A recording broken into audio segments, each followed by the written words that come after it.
Hello guys, pag-usapan lang natin ang breaking news at exclusive nga naman guys na pinagkakaguluhan ng lahat ng mga netizens. Catherine, napakatotoo. Umamin balang araw nakaramdam ako ng sobrang pagod. Wow, grabe guys, no? Talagang inamin mismo ni Catherine Bernardo na balang araw nakaramdam ako ng sobrang pagod. Kaya nga naman guys, no, sinasabi ng balita na talagang si Catherine Bernardo ay umamin at siyempre napakatotoo sa lahat ng sinasabi ni Catherine Bernardo. Siyempre guys, ano pa ang iniintay natin para malaman natin kung ano ang lihim na sinasabi ni Catherine Bernardo. Inamin ni outstanding Asian star at kapamilya star Catherine Bernardo na hindi naging madali ang mga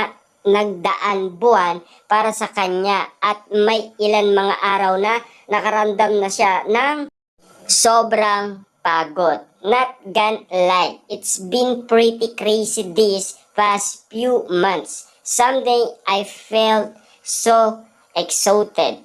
I know I've been sorry, friend. Mababasa sa Instagram post ni Kat noong Lunes, November 11. Kaya malaki raw ang pasasalamat ni Kat dahil napapagligiran siya ng mga taong nagbibigay sa kanya ng positibong enerhiya para magpatuloy sa kanyang mga ginagawa. Ibig sabihin guys, pinalalakas daw ang loob ni Catherine Bernardo ng mga taong mababait sa kanya. Yung mga rumerespeto sa kanya at nagmamahal sa kanya. Alam naman natin guys, no, marami ding mga malalapit na kaibigan si Catherine Bernardo. Siyempre, I'm just incredibly great to be surrounded by an amazing team who always brings so much positive energy, making work both erase and a lot noiser. 'Di ba? Kasi alam naman natin guys, no, pinag-uusapan ngayon yung pagod na nangyari umano kay Catherine Bernardo at Alden Richard, ang shooting sa Canada. Pero kahit na pagod man guys sa shooting ang dalawa, nakita naman natin guys, malaki ang posibilidad na nagkaroon ng romantic moment ang dalawa dahil pinag-usapan sila.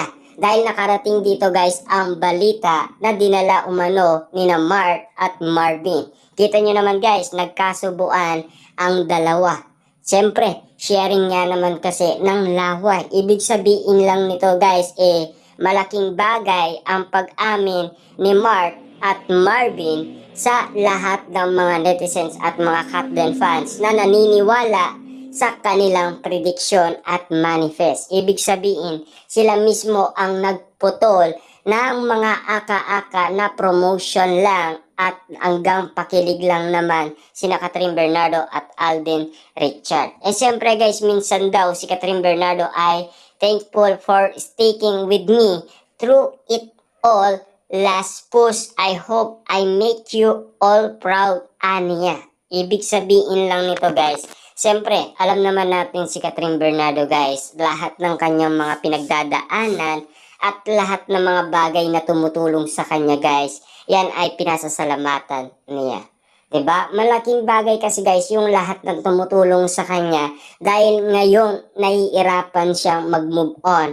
Pero at least nandiyan si Alden Richard at alam naman natin sinasabi ni Jessica Soho, si Alden Richard ba tumutulong din siya sa'yo. 'Di ba? Siyempre minsan nakakausap ko rin siya. 'Di ba? At pinapayuan daw din si Catherine Bernardo. Sinasabi niya nga guys na kung kaya ni Alden Richard, kaya ko rin. 'Di ba? Kasi guys, bakit hindi makakayanan ni Catherine Bernardo ang lahat ng bagay? Kitang-kita naman natin guys ang mga pinagdaanan ni Catherine Bernardo sa unang shooting niya sa Hong Kong na bumigay nga naman siya at 2 days pa lang siya ay sumusuko na. At siyempre, dahil sinupresa siya ni Daniel Padilla, nagpatuloy ang nasabing pelikula.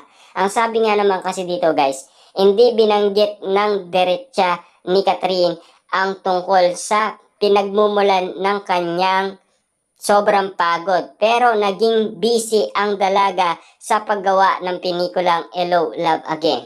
Ng squel na natagumpay na Hello, Love, Goodbye nila ni Asian multimedia star at kapuso star Alden Richard. Bukod sa paggawa ng pelikula, kabila rin ang guesting nina Catherine Bernardo at Alden Richard sa iba't ibang show ng ABS-CBN at GMA Network. Para sa promo ng pelikula, idadagdag pa ang mall at out of town show. At siyempre, itinatampok din sila sa iba't ibang lifestyle magazine.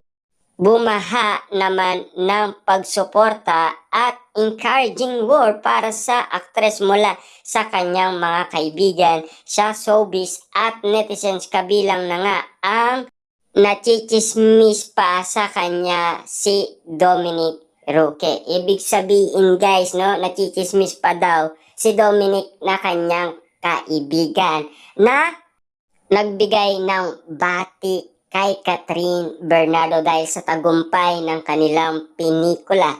Hindi dahil guys sa mga dilulubers na sinasabi na parang mag-on na rin daw sila at magjowa na din. Marami nga naman kasi guys ang hindi maiwasan mga katanungan ng mga netizens guys, no? Siyempre, marami dyan guys ang mga nakakakita na madalas nga naman silang lumabas. Siyempre, kitang-kita naman natin guys na marami din mga dilulubers at siyempre, nakikismis nga naman sila at naiintriga dahil madalas nga naman silang magkita. Lalong-lalo na guys, siyempre noon, si Jericho Rosales, silang dalawa ay nagkikita at lumalabas. Ang pinag-uusapan naman si Jericho Rosales at Catherine Bernardo. Dahil madalas nga naman napapag-usapan si Catherine at Dominic, sila naman guys ang naisipan ng mga netizens at syempre mga dilulubers, 'di ba? Kitang-kita naman natin kasi guys, bawat kasama ni Catherine Bernardo posibleng hindi siya pag-usapan.